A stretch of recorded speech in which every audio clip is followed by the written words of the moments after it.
Nous sommes profondément étonnés d'apprendre que des négociations ont été lancées pour la libération de l'ancien président Ahmed Abdallah Sambi.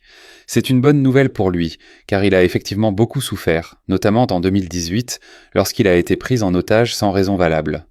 Le colonel Azali était complice de cette prise d'otage qui a été dissimulée sous la forme d'un procès machiavélique, déconnecté de la réalité.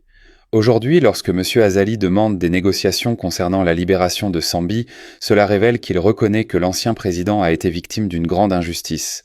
Il est scandaleux qu'en 2024, des personnes puissent encore agir de manière aussi irresponsable, en oubliant que leurs comportements peuvent faire croire à un complot machiavélique.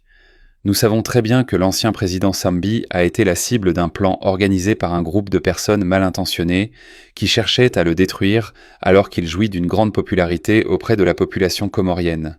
Accéder au pouvoir par la force est vain, car à un moment donné, celui qui prend un pays en otage se retrouvera face à la colère de son peuple.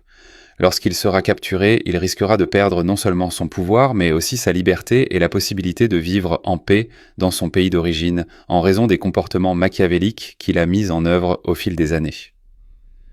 Aujourd'hui, nous apprenons que le colonel Azali et ses collaborateurs tentent de choisir le lieu où l'ex-président Sambi devrait se rendre pour être considéré comme bénéficiaire de l'asile politique.